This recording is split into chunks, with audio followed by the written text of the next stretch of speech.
Hallelujah. Amen. Amen. Gaindi tore mkana uno ikukwasi saimose mzitara baba. Hallelujah. Amen. Dinore mekedza vatungamiriri vese mzitara Jesu. Hallelujah. Amen. Mufaro wangu chose kusangana nemi zvakare. Nyama nemweya zviri pamwe chete Mwari achititendera. Hallelujah. Amen. Mufara kana ndauya kuno ndinonzwa ndauya kumusha. Hallelujah. Amen.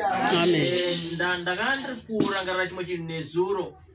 Ndiri prayer room yangu ndiri kunamata nezvimwe zvinhu zvakawanda ndikati pane chinhu chaleka mumazuvano chinonzi vision muvanhu vatema. Hallelujah. Amen. Chinonzi vision chinogona kutaura nepa 2 chiya chinotaura nana Daniel kuti ipapo ndakanga ndiri mweya and I begin to saw a vision, but dzimweni dzenguva tinotaura kuti munhu uyu haana vision nekuda kwokuti haana muono wezvichaitika mangwana kana kuti haana muono wezvaanoda kuzova mangwana kana zvinofanira kunge zvichiitika mangwana. Hallelujah. Amen. Ndikati munhu akaleka chinhu chinonzi vision, it means upenyu hwamira kufamba. Hallelujah. Amen. Now inini ndichikura baba namai vangu vashaya ndaizvitsvagira mabasa because kwanga kusina munhu wekuti unoti baba nditsvagire basa kana baba ndiconnecteyo kushamwari dzenyu dzinditsvagire basa. Ndaitsvaga basa ndega, ndaizvisenzera ndichigara nemunin'ina wangu tiri 2 kuti achipedzisa chikoro ndinaifanira kuti ndibhadhare chikoro. Saka zvinhu zvese zvandaiita dzimweni dzenguva ndaiita because ndini ndiri mubereki wacho. Hallelujah. Ndinaifanira kuunza vision yemangwana. So vanhu vaiti vakandiona dzimweni dzenguva mapfekero angu ndaisapfeka zvakanaka. Why? Because mari yandabata inoda kuti titenge chikafu, inoda kuti ndibhadharire munin'ina chikoro, anoda transport yekuti aende kuchikoro. So dzimweni dzenguva taipedzisira takuenda paflea market tonotenga hembe. Mumwe musi ndaenda kaposta foto rangu pa status baba mudzinga wachiti apa pakaoma zvichokwadi. Ndaipfekawo dzimwe hembe dzanziri hombe because ndinenge wazitenga pamabhero. Hallelujah. But vanhu vaiti vakaona vaisagona kuona ramangwana rangu, vaiona rombe. Yes. Hallelujah. Amen. So mumakore ya remember 2011 ndada nemwe musikana aibva kwaMurewa. So ndaenda nomuona iye achiuya kuzondiona. Ndobva anitaurira kuti mbuya vangu vati tisadanane nekuti vati uri kudanana nerombe harigone kuzokupara mangwana rakanaka. Ndobva ndati wai vachidaro zvikanzi kana ukanga wauye pane mamwe mayouth mapfekero ako unokundwa nevamwe. Ndikati ambuya ava havana kuzviziva kuti zvandakapfeka ndakutengerwa nemunhu, ndakatenga ndega ndashanda. Vamwe vanotengerwa nana baba vane dzimotikari dzana baba dzavanodhiraivha. Ina handina, ndiri kutanga kudhiga pasi, hapana munhu amodhigira. Ndikati ano kana vatisadanana hapana chakaipa. Ngatiramba nezvika ndoda kuti ugowanikwa nemukomana ane ramangwana rakanaka.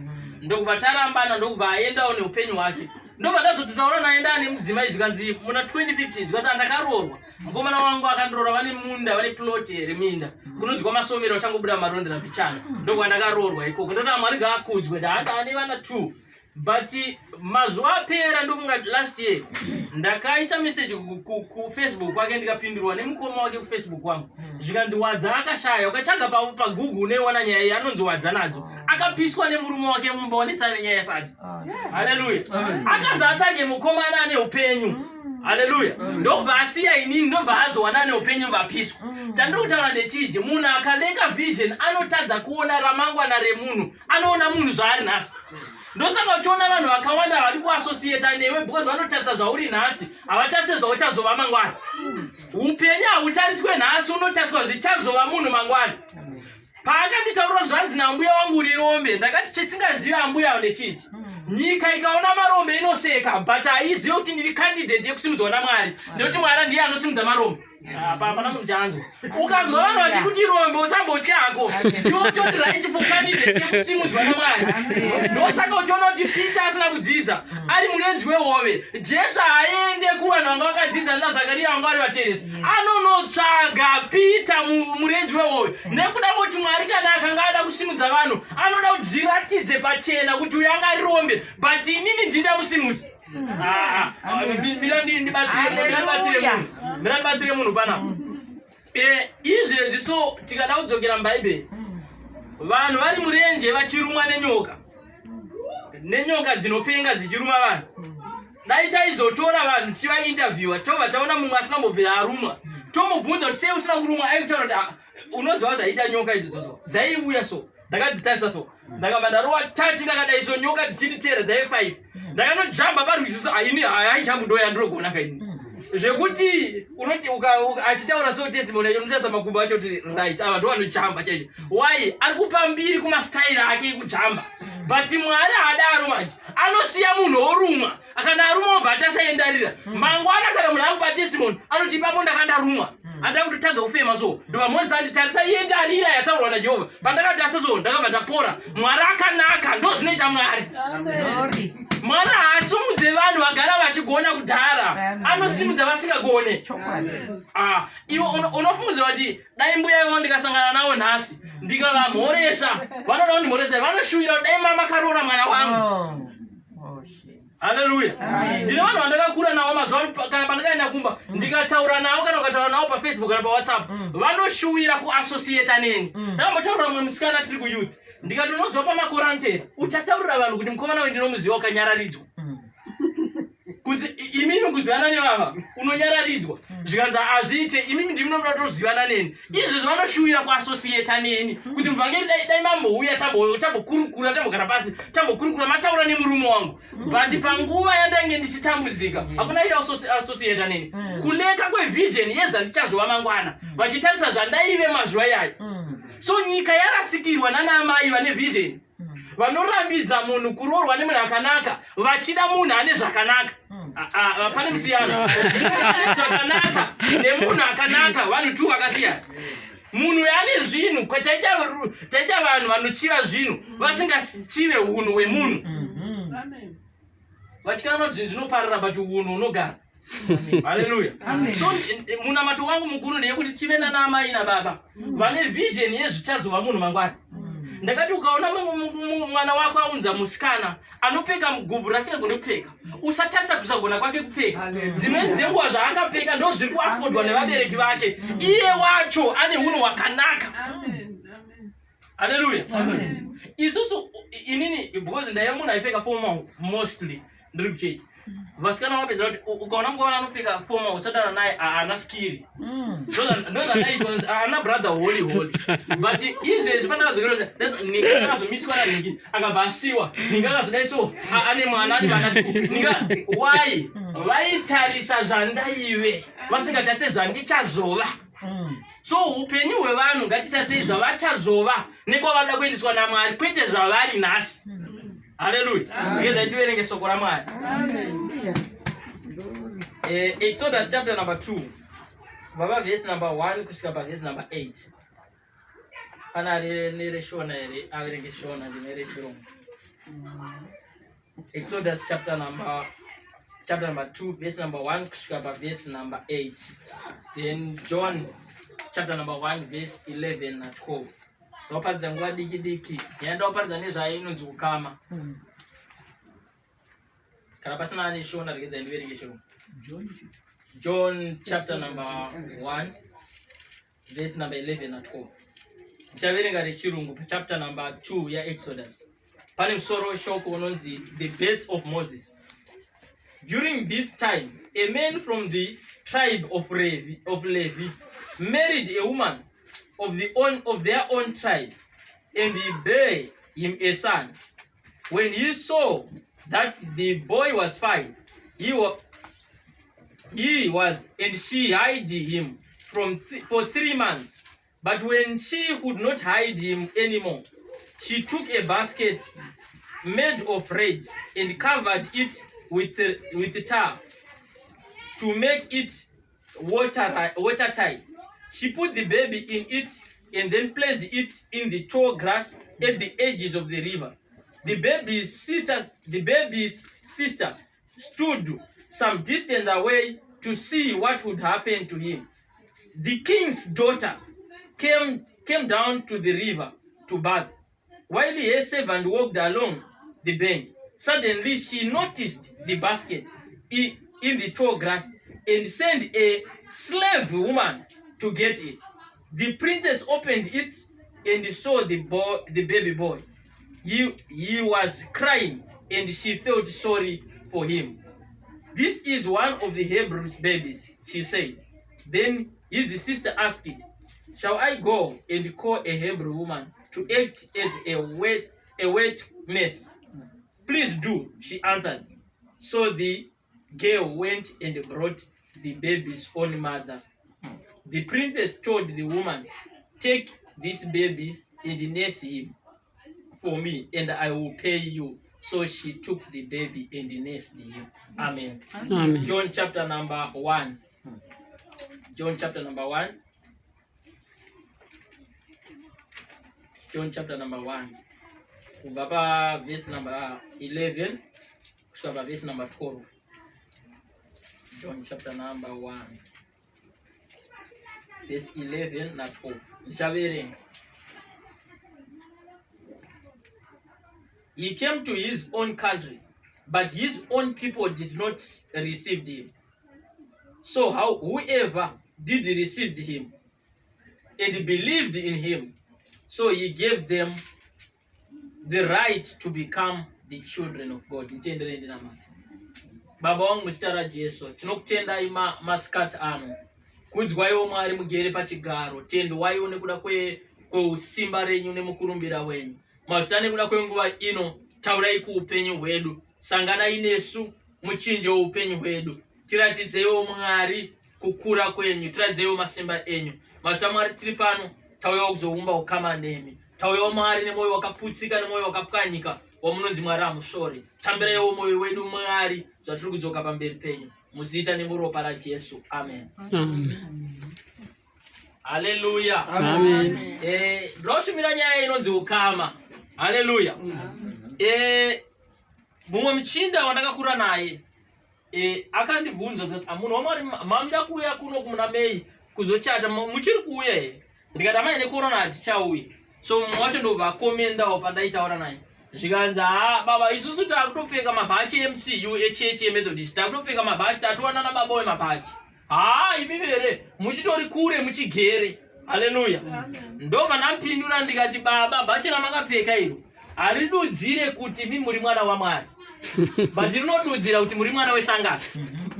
Pane musiyano wekuva mwana wesangano nekuva mwana waMwari.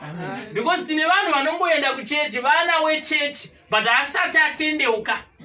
Bhachi ramuri kutaura ramakapfeka iri, mweya mutsvene haagare muhomwe dzebhachi. Nyangwe mukapfeka iroro musina ukama naMwari hazvibatsiri. Now taverengesa Bible. Zvikanzi neBible pakapa nemumwe muchinda kana murume werudzi rwaRevhi akabva atorawo futi mukadzi werudzi rwaRevhi, ndokubva vaita mwana wavo ainzi Moses. Haleluya. Muchinda waibva kurudzi rwaRevhi, mukadzi achibva kurudzi rwaRevhi. Revhi ndiani? Vana vaJacob vari 12. Paive nemuchinda wainzi Revhi. Jacob akufa, anoti iwe Revhi handikupe munda, iwe Revhi handikugovere eni pfuma, but uchanwa mukaka kubva pamakwai aunofudza, uchadya nyama kubva pamakwai aunofudza. Ndosaka uchiona Mwari kana akutaura naMoses naAroni naMiriam, anoti iwe Aaron you are a priest kurudzi rwaIsrael, iwe Moses you are a prophet kurudzi rwaIsrael, newe Miriam you are a prophetess kurudzi rwaMoses. Why? Rudzi rwaRevhi irudzi rwanga rakasarudzwa kuti ruve vaprista vatsvene pamberi paMwari. Saka muchinda uyu ari kubva kurudzi rwaRevhi nemukadzi uyu vasangana vese vane anointing yeuprista. Saka pasanganikwa maprista pese pane double portion yeanointing. Ndosaka pachizvarwa mwana, asingori mwana chete, but kuuya kwake panyika kunovhundutsa nyika. Hallelujah. Amen. Moses ari kuzvarwa patime iri kutonga muchinda wainzi Pharaoh Neko. Because Pharaoh izita reoffice harisi zita rake. Zita rake wainzi Neko. Pharaoh Neko ndiye aitonga. Pharaoh Neko achitonga ndokubva azviudzwa nen'anga dzake. Hallelujah. Kunzi mangwana kana makore anoteera vanhu veIsraeri richava rudzi rukuru uye richatirwisa tikazova nhapwa dzavo. Saka zvaunofanira kuita iwewe, uraya vana vese vari pasi pemakore 2 nevese vanenge vazvarwa. Ndobva paiswa mutemo wokunzi mwana wese wechiHebheru akazvarwa ngaaurayiwe. inini ndaifungidzira kuti Faro neko achati azvitoturai vana ngatibatei madhara endo anogona kuuya kuhondonesa akatirova, but mwetsvina yeng'anga idzi yakazvinzwisisa ndobva yabata betsi dzacho ikazoti madhara yajaira nhamo yacho. Haleluya. Ndozokuti no paZimbabwe apachinje nokuti madhara atojaira nhamo yepaZimbabwe yacho iyoyo. Saka hapa vagona kuchinja panofana kutoita mwana wechidiki anofana kuchinja Zimbabwe. Saka mwetsvina yakazvibata kuti zvichinja hazvisi kuzochinjwa nemadhara achazvarwa ndiye ane udza change. Saka urayai vari kuzvarwa nhasi ndo vasina kujaira nhamo yacho ndo vachaunza change. Haleluya. Ndokubva mambo atoisa chidiki. Ini ndaiti ukaona zvinokurwisa zvinoditermina kukura kwako. Mambo ari kunorwisana nevana vachechi. Kuradza kuti pada kutozvarwawo futi mwana weumambo. Umambo unorwisa umambo. Moses ndiwo umambo dzinosaka achirwiswa neumambo. Ndozokuti unoti varoi tinokurwisa tudikidiki tinotudzidzira. Varoi chaicha vakakurwisa unofa. Because uchiri hausiwo type yachakura. Haleluya. Haleluya. Indakambopesa criticism kubva kufamily nekufamily vanhu vasingandide because chandaita ndaiparidza chokwadi ukaparidza chokwadi vanhu vachakufarira. Yes. Amen. Haleluya. Nevanhu paarea vachakufarira but hazvinondimisa izvo ndakaziva kuti ndokukura kwacho kana vanhu vachikufarira sterek uri type yavo kana usiri type yavo vanokurwisa. Amen. Moses ndiwo umambo anozvarwa semazvarwa aKristu because Kristu paanozvarwa vana vese vakabva kunzi ngavaurayiwe naHerodhi. Because umambo unorwisa umambo. Ndobva Moses azvarwa ndobva amai vacho vazviziva vakabva vaisa mwana mubasket. Tinoda amai vanoziva kuti mwana wangu ari destined for greater heights. Iwe tazara nerudzi runana amai vasingazive kuti mwana wangu ndiye achazova president wenyika. Vanokura vachimudiscourage iye achifana kunge ari president. Zvoti mwana anokura nediscouragement yekuti anozova munhu mukuru. Aurimbwa munhu urimbwa mwana ngaudzwe kunzi iwe uri munhu mukuru. Autye zvepasi unodya zvepamusoro.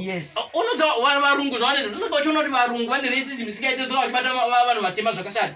Vanoudza vana vavo kuti iwewe haunofanana nemunhu mutema. Isusu vaityira tichikudza vana vedu tinoudza kuti imbwa. Saka vakaona mwana wemurungu vanopfugamira wemurungu because zvatinovaudza ndo zvavanoita. But tikakura tichiudza kuti iwe uri munhu mukuru hakuna munhu ari vanouya pamusoro pako anokutaurira kuti inini nyangwe mwana wemurungu akatipfugama anoti handite ndiri munhu mukuru. Mai vaMozisi vanoziva kuti chandazvara ichi hachina kungofanana nezvimwe zvinhu. Ndazvara munhu mukuru. Ndobva warukatswana ndobva wamisa mubasket. Ndobva wagara netara kuti asaendwe nemvura. Ndobva wati iwewo Miriam enda unorindira Mozisi kuti asatorwe. Zvikanzi ipapo mwana wamambo ndobva auya. Ndatiri kutaura nyaya yeukama. Ndobva mwana wamambo ati ndiperekedzei. Varanda vangu ndinogeza hangu nditambe nemvura ndiri kurwisa. Haleluya. Mwari achida kupreserva upenyu hwaMozisi. Anounza mwana waFaro kuti auye kuurwizi atambe nemvura. Haleluya. Amen. Mwana waFaro dzimwe dzenguva pamba makore ese aisada zvekuenda kurwizi but ipapo Mwari vanounza nhombe yekuti atambe nemvura. Pamwe aitya njuzu but mazuva akanzwa kuti aiwa zvakudombo ndimo inonotamba nemvura mbichana. Because Mwari vane chinangwa nezvinhu zvinoda kuitika. Haleluya. Ndobva mwana waFaro ari kufamba nevaranda vake ndokubva aona basket. Ndobva atuma mwana muranda sikana kuti enda notora basket. Bhaibheri rinobuda pachena kuti mwana aunzwa mumaoko memukunda waFaro. Mozisi akachema. Ndakambotaura nyaya ndikati Mozisi haacheme panotorwa basket mumvura nemuranda. Nokuti kuti Mozisi anonzwisa chinhu wani. Nekuti muprofita azvarwa ari muprofita anozova muprofita akura sezviri kuitwa nevakomana Tora Mari United yekuzoita muprofita wakura. Akazvarwa ari muprofita saka anoziva ndikachemera muranda haana kumba anochengetwa kupalasi kwaFaro. Saka ndinourayiwa ndikanzwirwa tsitsi nemuranda because iye haagone kunomira pamberi paFaro achiti uyu mwana ngaasafe. Iye wacho muranda hateererwe namambo. Saka kana ndikanga ndapinda mumaoko memwana waFaro anova mambo ndopandinofana kuchema ondinzwira tsitsi. Kana mwana waFaro akandinzwira tsitsi naFaro hachatiurayi. Faro anorepresenta Mwari. Mwana waFaro anorepresenta Kristu. Chinoita kuti isusu kana tikanga tatadza tinzwirwe tsitsi naMwari hatisiri isu kana minamato yedu. NdiKristu anoenda pamberi paMwari otivaregerera hapana chavanoziva. Nekuda kwekuti chiko Kristu ndiye anonzwikwa naBaba kudarika isusu. Tazara nevakomana veTora Mari United vekuti vakatanga kuudza kuti inini Mwari tovataurira kuti vanoita sezvinonzi ivo ndo vakateva vakatendeka dai vakatendeka vakauya vakatifira pamuchinjikwa vane zvivivo vanoda kutorevererwa naKristu. Yes. Amen. Moses anozviziva kuti upenyu hwangu uri dependent nemusikana uyu mukunda waFaro. Kana ndisingade kufa ndinofana kuumba ukama nemukunda waFaro kuti anondireverera pamberi pababa vake kuti ndisafe. Vamwe vari kufa but ndinoziva dimension, highest dimension repower nderekuti mukunda waFaro akataura on my behalf ndinonzwirwa tsitsi. Ini ndandifane kutaura ndakazvimiririra nekuti ndikamira pamberi pamambo ndikati ndinonzi Moses musandiuraye, inini ndini ndakazvarwa ndake ndiri profita, ndinonzi uraya izvi because vamwe vari kutofa. Haleluya. Tiri kutorarama munyika ine vanhu vari kufa nekorona, vanhu havasi kuzomira kufa. Ende vanhu vachiti dai maramisa korona havasi kuzomisa kumikuru yavanhu nekorona, vanhu vari kutozongofa nekorona. But vanhu vachifa mukune korona, isusu tine ukama naKristu anomira pamberi pababa oti type haife nekorona. Why? Because iye akafa akamuka, korona haina simba pamusoro peupenyu hwake. Saka tatinoda ukama naKristu ane ukama naMwari. Kwete ukama nemunhu waMwari kana maprofita, tinoda ukama naKristu. Tine vanhu vanoda kuziassociate nemaprofita neanointing oil nematombo. Hazvisi mumatombo, zviri muukama naKristu.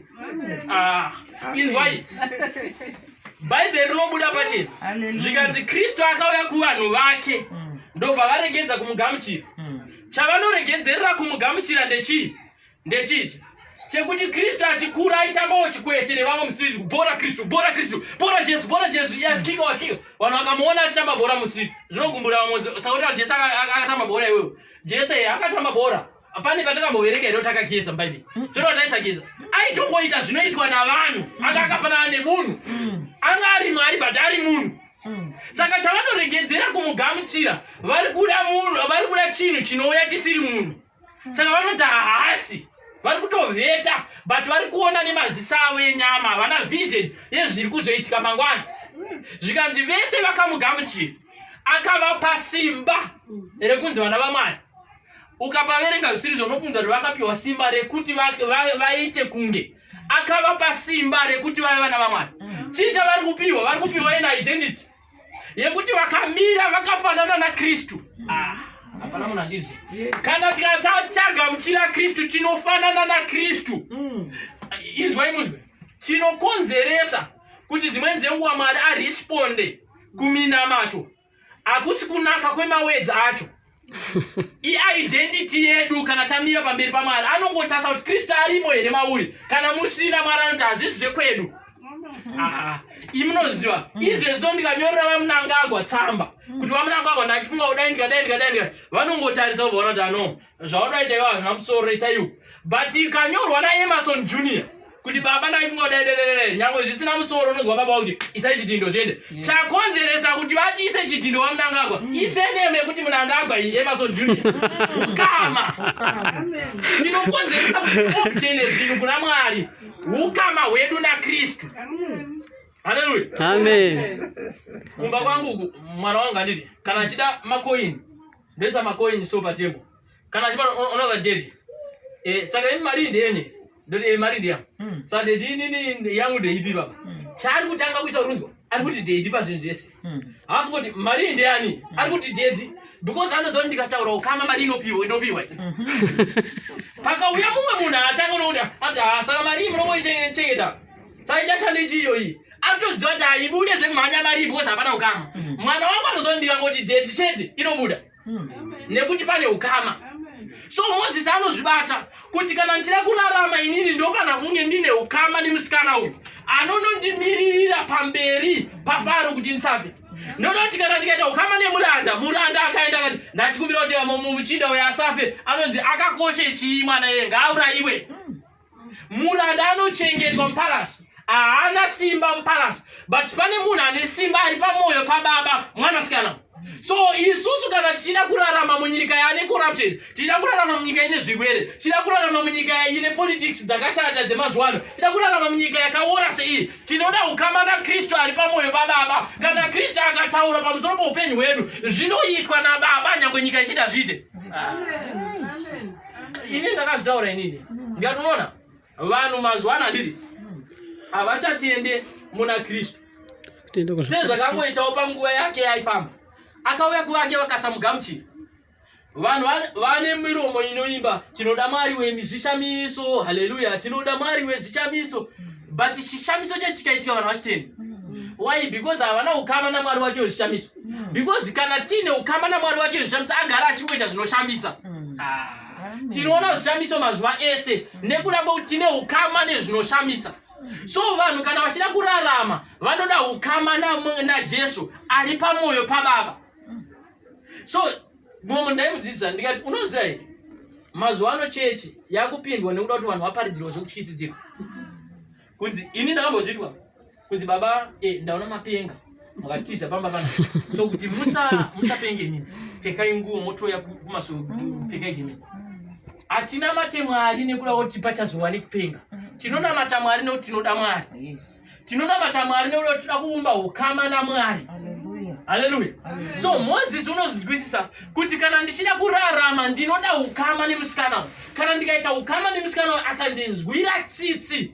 It means inini ndisandaita zvimwe zvinhu zvese. Ndisandapinda mu prayer ndoti ipanda and cancel ma problem aripo. Ndinofana kunge ndine ukama na Kristu kuti munamata yangu igonosvika.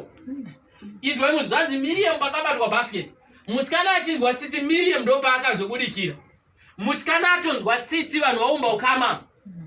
Akandono kutsvagira here mukadzi angagone kuchengeta mwana uyu. Haleluya. Ingadai Miriam anga akafanana nevanhu vemazuva ano achipinda Pentecostal aisa maoko momose kuti aibind kufa kwaMozisi nawo ngavasiye basket iro nezita neropa raJesu by sulfuric acid by power by thunder. Aipinda muprayer Moses aiurayiwa. Hazvidi prayer zvimwe zvacho zvinongoda ukama. Vanakomana vaSkeva vanosvika kuti tinokudzinga iwe madhimoni nezita raJesu anoparidzwa naPauro.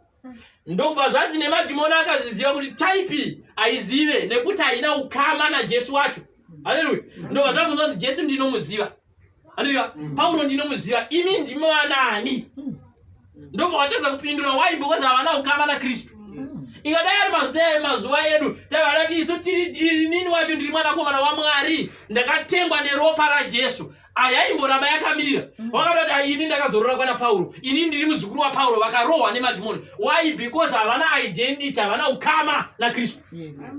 Chinokonzeresa kuti mweya yechina itize ukama na Kristu. Akusi kunamata stereki. Vanhu vanofunga kuti ugonaona chinamata stereki waita sisi ndo vanhu chaivo chaivo. Identity. Kana Kristu akanzi pari kufamba pachitariswa maKristu aonekwe nemabhachi kana nemabhaibheri mumba. Identity yeukristu inofanira kuonekwa nyangwe tisina kutaura zvaMwari. Kupinda mungombi chete chete vanofana kuti munhu waMwari pindai nyangwe usati wataura. Indakazvitanga ndiwe nombaridza kumacheki ndichitori mukomana ndakangopinda kudai ndakabata bhaibheri rangu. Pakasimuka vanhu vakuru vakati tikupepe kugara munhu ndikati aiwa mama garai. Vanhu vakawanda vakati garai pasi munhu waMwari garai pasi. Kundipa handina chandaparidza ndangopinda chete. Identity. Vanhu pamaraini kuti vazive kuti Kristu havapana kuziva tataura kuti Mwari akanaka takazodaidzwa dai kuchechi kwedu kune crusade kuti vanofanira kuziva neidentity. Tinoratidza Kristu ari mukati medu obuda kunze. Zvatinoita kunze tichitaura navanhu tigarisana nevanhu zvinoratidza uKristu. Iyo pane vanhu vanorarama zviri opposite zvavanoita kana tauya kuno. Yeti kana Kristu akanga akuuya achisikotora vake ari kusikotora vakafanana naiye nekuti vese vakamugamuchira akavapa simba rekunzi vana vaMwari. Haleluya. So it means kana takagamuchira Kristu ativhundiswe nekorona because matiri mune simba rekuti even tikafa tinomuka. Indaita vanhu vazvikanzi vakomana kwakaipa akutori mufambike vanhu vakufa asingaite zvikadai vanhu vabatwa korona machechi achete. Ndikati inini kana mukava muchimuudza kuti korona ine simba handiti ndipei munhu wachane korona ndimunamatire zvikandimwe hanzodzi yangu nezi zikanzi zviite musabati vanhu vane korona zviite musanomunamatira vanhu korona. Ndikati kana ndikafa nekorona ndisiri ndanyara ndiMwari anyara because inini ndakatumwa naMwari kuzondigoparidza iye wacho akatipa simba ndiye ane simba rekupedza korona. But vanhu vapa korona simba zvokuti korona yakutonge ine simba kupfuura Mwari. Korona yakutonge ine simba kupfuura Mwari. Because vanhu matyira vanoita so unoti Mwari hakusisiri. Why? Because korona yapublishwa zvekusvika papoint yekuti ane pawo. yediya ina power. Ndakazitaura ndikati nini chicharwadza ndiyoti corona ikazonzi yapera totally vakomana vetora mari united vaitaura I receive your car, receive your money, receive your healing. Mamuri kupi corona iripo. Vanhu vekorona varipo ngativatei vanhu musoro. Corona haina simba. But ne vanhu manje vanofunga kuti identity yako atitye corona. Mumchini akamondibvunza ndikati unoziva kuti here ndini mutauni marodi ndamona matira bofu rikatadza kuona. Kuti vata bofu to vanhu vaziva kuti ndikana matira rikatadza kuona. Handinyare kuti ratadza kuona agara asingaona nsirinda mita bofu. Ndakati muna matira taona. Ndaida kuponesa zvaramba. Nsirinda mita bofu. Yes. Identity yangu ndeyekuti ndina Kristu muhombe, ndinotenda kuti ndina Kristu muhombe, ndine ukama naye. Saka handitye zviri kuitika panyika nekuda kweukama hwangu naKristu. Chinokonzeresa kuti vanhu vatye zvinhu inawe ukama hwavo vatozoti hatina ukama hwakanaka kusaidu. Saka hatitomboite izvozvo. Ndosaka uchiona varoika vane power steering mazuva ano. Vanotoro zvisingaitika kana vanhu ukavanzwa vachinamata. Tinonamata rambisai varoi kupinda muno. Rambisai. Pane muchinda ainzi St. Patrick. Hanzi anga akarara so pambede wake. Akamuka Satani achisheka mbede wake so. Akavhura musoro so akati Satani akati stupid. Ndikudzokera kurara kudisturb apo hope dzangu. Fungidzira uri iwe. Mumba mbede utanga usheka so. Apararike ipapo. Nemvura dzemuteuro isimo adzina basa kanziro mwaiwa. Nesauti yemabhonzo inomwaiwa. Hazvidi sauti zvinoda ukama hwedu naMwari. Kana tine ukama naMwari hatikimene zvikuitika panyika. Hallelujah. Vanhu vane ukama hwakanaka naMwari havachinjwe nemasituations epanyika. Amen. Izvezvo bado vatinotaura so. Makristu akutoita mabhizinesi asiri pamutemo kuti vaone mari.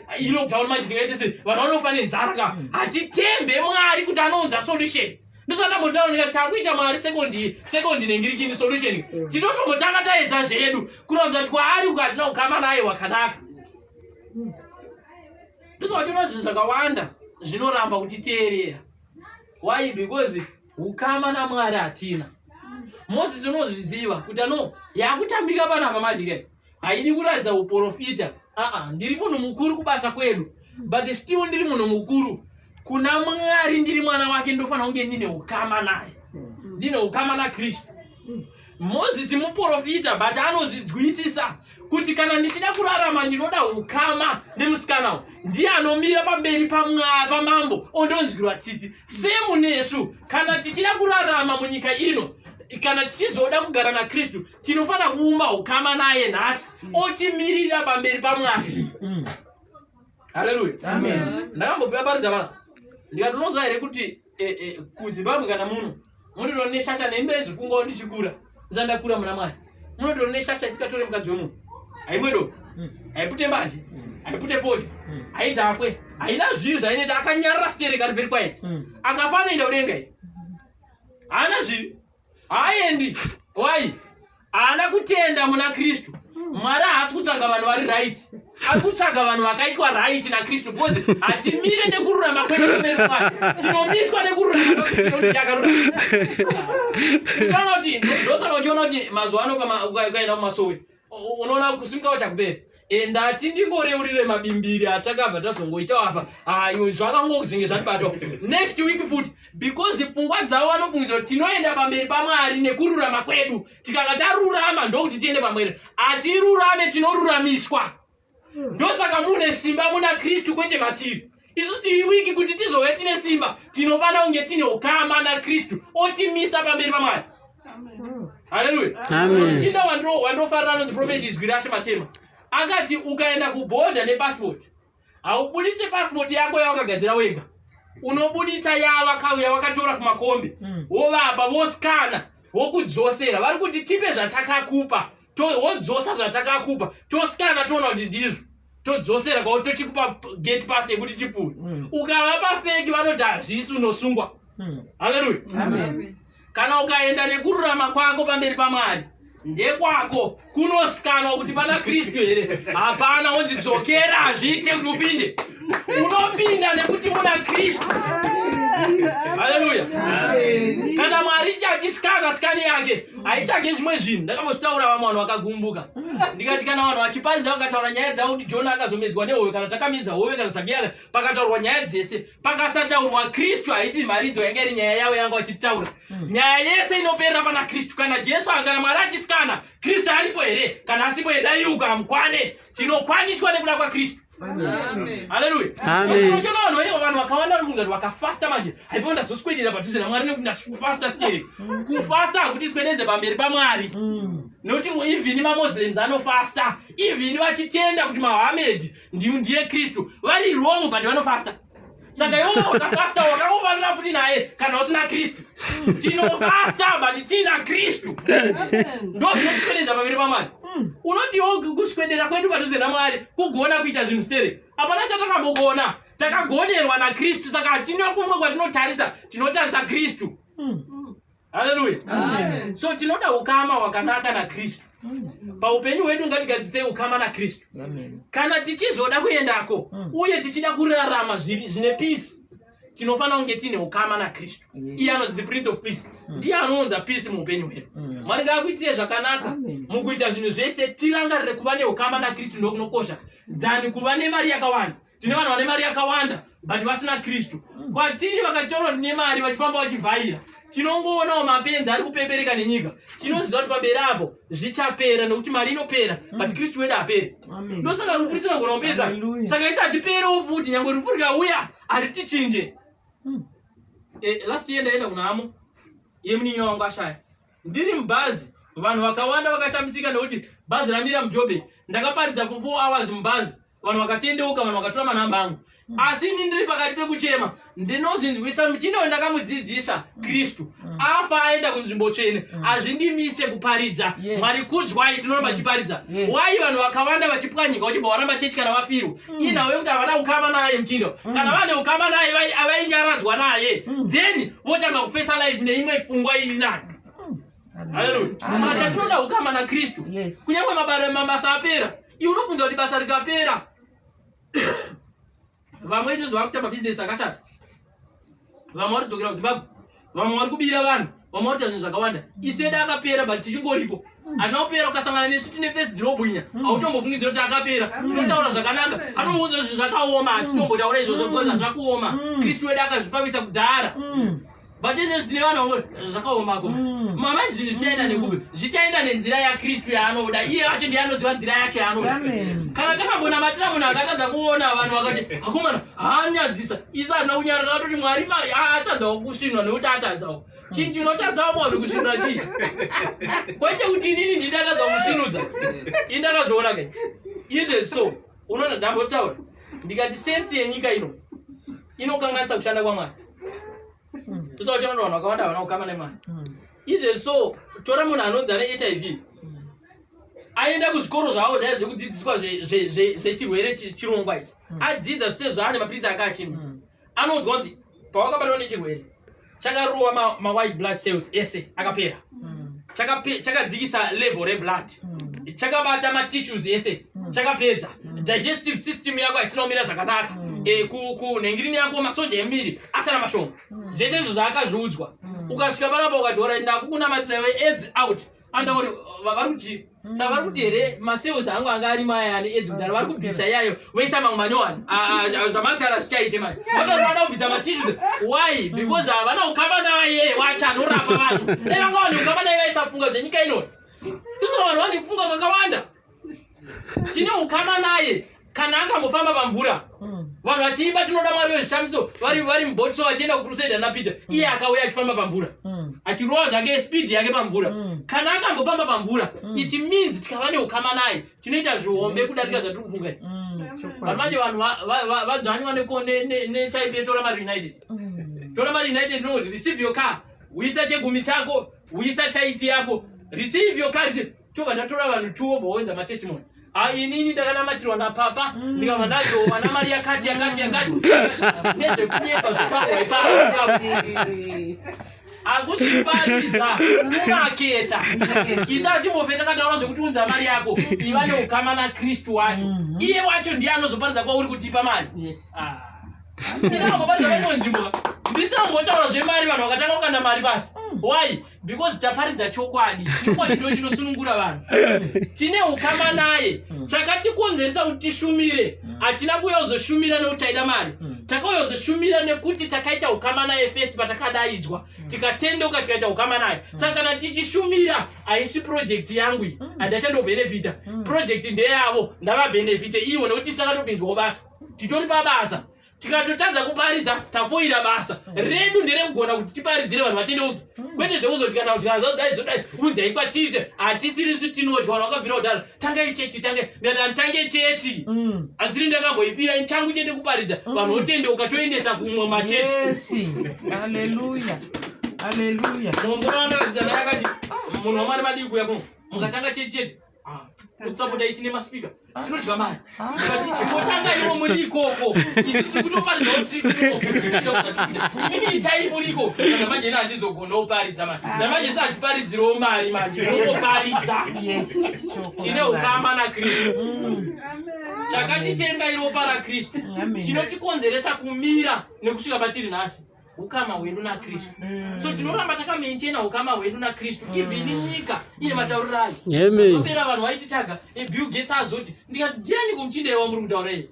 Akazogadzira software ndikati iwe tina Mwari akagadzira denga nenyika racho nekumwe kwamusati maenda imangasvika space chete kupluto hamusati makusvika ndiye akakugadzira kunopisa iye anogara kuti unopisa kwacho. Saka musati taurire zvemunhu akagadzira kasoftware kuti azoti kwazone vaccine yakazoti isu tikakubata ine maoko edu munopora. Tine ukama naye. Amen. Chechi inofanira kusvika papoint yekuti pakataurwa nemapolitician panofanira kunge pane mukristu anonzi tinzwewo kutaura kwavo. Patashaya vanhu vakadaro kuti ngatimbotorwei munhu wamari tinzwewo kutaura kwavo pamusoro pesituation. Ene tinomonzwa manhamba Dr.